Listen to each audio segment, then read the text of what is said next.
Hi everyone, मैं हूं Nishant entry elevate Hindi से लेके आ गया हूं आपको हमारे course programming for beginners using Python की अगली वीडियो। दोस्तों, आज की वीडियो में हम लूप्स के बारे में बात करने वाले हैं। तो क्या होते हैं लूप, आइए डिस्कस करते हैं आज की इस वीडियो में। Let's dive in. तो देखो यार, लूप्स क्या होते हैं ये समझाने के लिए सबसे पहले एक छोटी सी एक्सरसाइज हम लोग करके देखते हैं। यहाँ पे मैं लिख रहा हूँ प्रिंट, ओके, और इसके अंदर मैं लिखूंगा हेलो, ओके। हेलो जो है मैं लिख रहा हूँ यहाँ पे, हेलो मेरे को प्रिंट करवाना है। इस लाइन से हेलो जो है प्रिंट हो जाएगा मेरे कंसोल पे। यहाँ पे ये दबाया, ये देखिए आप कंसोल में नीचे हेलो आ गया है, ओके। अब मेरा टास्क ये है, ठीक है, एक बार जो ये हेलो प्रिंट हो रहा है इससे मैं खुश नहीं हो रहा हूँ, ठीक है। मैं चाहता हूँ कि यहाँ पे 100 बार हेलो प्रिंट हो, ओके, 100 बार हेलो प्रिंट हो। तो क्या करूँ, मैं इसको कॉपी करना चालू करूँ क्या? ऐसे करके यहाँ पे एक है, फिर 2 3 4। सही अप्रोच नहीं है ये, ठीक है, कि इस तरीके से इतनी बार मैं कॉपी पेस्ट करते रहूं सेम कोड को। अच्छी बात नहीं है, ये कोई सही कोडिंग प्रैक्टिस नहीं है। और सोचो कि अगर मेरे को यूज़र से इनपुट लेना हो और उतनी बार हेलो प्रिंट कराना हो तो मेरे को शुरू से पता भी नहीं होगा कि मेरे को कितनी बार ये लिखना है। इसी प्रॉब्लम को रेमेडी करने के लिए हमारे पास पाइथन के अंदर लूप्स हैं, ओके। लूपिंग का हम यूज़ करते हैं, जिसको हम आइटरेशन भी कहते हैं। इसका यूज़ करके हम एक ही कोड को जितने मर्जी चाहे उतने मर्जी बार चला सकते हैं, उसको रिपीट करवा सकते हैं। किस तरीके से काम करता है ये, आइए देखते हैं। तो दो तरह के लूप्स होते हैं हमारे पास, एक होता है व्हाइल लूप और दूसरा होता है फॉर लूप। ये दो तरह के लूप होते हैं हमारे पास पाइथन में। पहले व्हाइल लूप के बारे में पढ़ते हैं। तो चलिए, मेरे को जो प्रॉब्लम है मेरी वो ये है कि मेरे को ये जो प्रिंट हेलो है, ओके, ये मेरे को 100 बार प्रिंट कराना है, ओके, 100 बार प्रिंट कराना है। तो देखो किस तरीके से मैं ये करूँगा। मैं यहाँ पर एक वेरिएबल ले लूँगा जिसको मैं कहूँगा टोटल, ओके, और इसमें मैं रख दूँगा 100, ओके। और एक दूसरा वेरिएबल मैं रखूँगा जिसमें मैं रखूँगा काउंट, ओके, और इसमें मैं रखूँगा 1, ठीक है, 1 से शुरू होगा काउंट। और मैं लिखूँगा वाइल ये जो काउंट है मेरा, ये less than equals to total है, ठीक है, टोटल है जब तक, तब तक ये देखो यहाँ पर फिर मैं ये जो प्रिंट स्टेटमेंट है ना, इससे पहले 4 स्पेसेस दूंगा, 1 2 3 4, जैसा कि हमने कंडीशनल स्टेटमेंट में भी देखा था इफ और एल्स वाले में। उसी तरह सेम यहाँ पे 4 स्पेसेस देके इसको मैं इंडेंट करूंगा। अगर ऐसा नहीं करूंगा तो पाइथन मुझे इंडेंटेशन एरर थ्रो करके दे देगा, ठीक है। तो यहाँ 4 स्पेसेस देने के बाद यहाँ पे मैंने प्रिंट हेलो इस तरीके से लिखा है, जो कि हेलो प्रिंट करा देगा। उसके बाद देखना मैं क्या करूँगा, उसके बाद जो है ये काउंट जो है उसमें मैं लिखूंगा +=1, ठीक है। अगर आप मेरे ऑपरेटर्स वाली वीडियो देख के आए हैं तो आपको पता होगा कि प्लस इक्वल्स जो होता है उसको हम ऑल्टरनेटिवली इस स्टेटमेंट को हम लिख सकते हैं count equals to count +1, okay, ऐसा हम लोग लिख सकते हैं, ठीक है। तो फिर ये लूप चलेगा और इसमें काउंट जो है उसकी शुरुआत में वैल्यू होगी 1, ओके, वो आएगा, देखेगा while count less than equals to total. तो अभी काउंट की वैल्यू है 1, टोटल से कम है क्योंकि टोटल 100 है, ठीक है। प्रिंट करेगा हेलो और उसके बाद काउंट में 1 ऐड करा देगा। इस तरीके से ये लूप चलता रहेगा।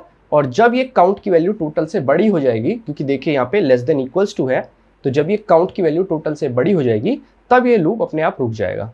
तो एक बार इसको चला के देख लेते हैं, क्या ये 100 टाइम्स इसको प्रिंट कर रहा है, ठीक है।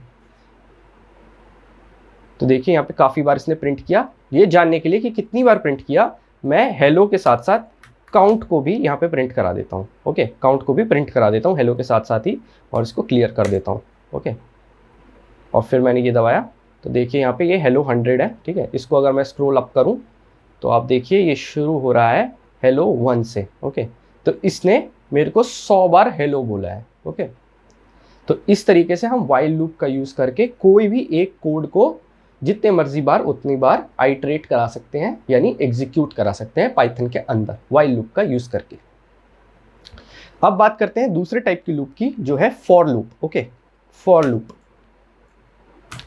तो देखो फॉर लूप ना हमें किसी एक ऑब्जेक्ट में उसके सारे के सारे ऑब्जेक्ट के अंदर जितने भी एलिमेंट्स हैं उस पर आइटरेट करने में हमारी मदद करता है, ठीक है। जैसे कि ये देखो यहाँ पे अगर मैं लिखूँ फॉर आई इन 1 2 3 4 5, ठीक है। और फिर मैं यहाँ पर ये देखिए यहाँ पे वापस से 4 स्पेसेस हैं, ठीक है। यहाँ पर भी 4 स्पेसेस देने हैं, 1 2 3 4, ठीक है। इसको हाईलाइट करते हैं अगर VS कोड में तो ये डॉट आ जाते हैं यहाँ पे, तो आप देख रहे हो 4 डॉट है। उसके बाद प्रिंट आई, ठीक है। तो ये इस वाले पूरे के पूरे ऑब्जेक्ट में जो कि है 1 2 3 4 5, इसमें सारे जो भी एलिमेंट्स हैं उनको एक एक करके पढ़ेगा और प्रिंट कराएगा। ओके, तो चलिए इसको एक बार रन करके देख लेते हैं। तो अब देखिए 1 2 3 4 5 इस तरीके से इसने प्रिंट किया है फॉर लूप ने। ओके, अब देखो अगर मेरे को इसको 100 तक यहाँ पर करवाना होता, 100 तक नंबर्स होते, तो मैं किस तरीके से कराता? क्या इसके बाद मैं लिखते रहता 6 7 8? काफ़ी इनएफिशिएंट अप्रोच होती, और अगर ये इनपुट मुझे कहीं और से मिल रहा है तब तो ये पॉसिबल ही नहीं हो पाता कि मैं इसको स्टैटिकली कोड कर सकूँ। तो इसके लिए ना मेरे पास एक फंक्शन है रेंज नाम का, ठीक है, रेंज नाम का। तो देखो अगर मैं इसके ऊपर हवर कर रहा हूँ रेंज के ऊपर, तो आप देखिए यहाँ पर लिखा रहा है स्टार्ट, स्टॉप और स्टेप। ये 3 जो है ये पैरामीटर्स लेता है। स्टार्ट जो है वो आपका वो नंबर है जहाँ से वो स्टार्ट करेगा रेंज को। स्टॉप जो है वो नंबर है जहाँ पर वो रुक जाएगा। और जो स्टेप है वो स्टेप काउंट दिखाता है कि कितने स्टेप ले लेके वो जो है प्रिंट करेगा। तो इसको समझाने के लिए मैं यहाँ पे 1 और 5 लिख देता हूँ। फिलहाल मैं सिर्फ स्टार्ट और स्टॉप लेके काम कर रहा हूँ, ठीक है। स्टेप फिलहाल मैंने स्टेप में नहीं लिया है। और फिर इसको मैंने अगर एग्जीक्यूट कराया तो देखिए 1 2 3 4 ये आया है, ठीक है। तो जो स्टॉप जो हमारा पैरामीटर है वो जो है वो नॉन इंक्लूसिव है, मतलब उससे पहले तक पॉइंटर जाएगा। उस पॉइंटर पे मतलब उस स्टॉप वाले नंबर पे आके लूप जो है वो ब्रेक हो जाएगा। ओके, तो इसी को मैं 5 को यहाँ पे हटा के अगर 100 तक कर दूँ तो ये 99 तक नंबर प्रिंट कर देगा 1 से लेके, ठीक है। देखो 1 से लेके 99 तक प्रिंट कर दिया है। अब जो वो तीसरा पैरामीटर है उसकी बात कर लेते हैं। तीसरा पैरामीटर जो है वो स्टेप है। तो अगर मैं कहूँ कि मेरे को 1 से 100 तक सारे नंबर प्रिंट कराने हैं, but her 4th number print होना चाहिए, ठीक है। मतलब पहले 1 होना चाहिए, उसके बाद चौथा नंबर, उसके बाद चौथा नंबर, इस तरीके से। तो मैं यहाँ पे 4 लिखता हूँ, ओके। और उसके बाद मैंने इसको सेव कर दिया।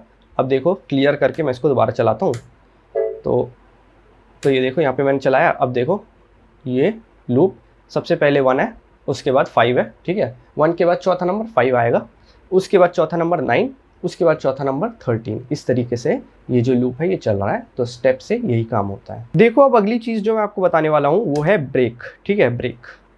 ब्रेक बताने के लिए मैं क्या करूँगा, यहाँ पे ना एक नंबर यूज़र से इनपुट करा लूँगा, ठीक है। नंबर जो है यूज़र से इनपुट करा लूँगा, सॉरी इनपुट, ओके। और यहाँ लिखता हूँ मैं एंटर अ नंबर, ओके। तो इस तरीके से मैं यहाँ पे यूज़र से एक नंबर ले लूँगा और यहाँ पे ना एक लूप चला रहा हूँ मैं, ठीक है। फॉर आई इन रेंज का यूज़ करूँगा मैं 1 से लेके 100 तक। अब मेरा टारगेट यहाँ पर ये है कि यूज़र से मैंने एक नंबर n ले लिया, और जो है यहाँ पर मुझे अब ये करना है कि इस रेंज में अगर ये n कहीं पर मेरे को मिल जाए तो वहाँ पर मेरे को लूप ख़त्म कर देना है। यानी अगर n में वैल्यू पड़ी हो 12 तो ये रेंज के अंदर आ जाता है 1 से 100 में। तो मैं चाहता हूँ कि स्टार्ट पॉइंट 1 से लेकर n यानी 12 तक नंबर्स प्रिंट हो और उसके बाद ये लूप ब्रेक कर जाए। अगर n 100 या उससे बड़ा है यानी हमारी रेंज से बाहर है तो पूरा का पूरा लूप नॉर्मली चले, नहीं तो ब्रेक हो जाए, ठीक है, अगर इस रेंज के अंदर हो तो सबसे पहले तो हम ये काम करेंगे कि यहाँ पर जो ये n है ना इसको इंट में कन्वर्ट करेंगे, क्योंकि अभी हमने जो ये इनपुट लिया होगा ये स्ट्रिंग फॉर्मेट में होगा, ठीक है। उसके बाद यहाँ पे 4 स्पेसेस लेते हैं 1 2 3 4 और उसके बाद प्रिंट स्टेटमेंट लिखते हैं आई, ठीक है। आई प्रिंट हो रहा होगा।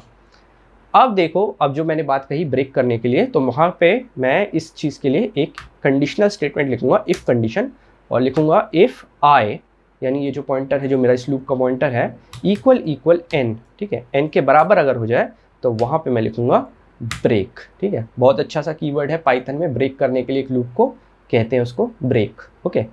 इसको सेव किया मैंने और इसको एक बार मैंने रन करा के देखा, ठीक है।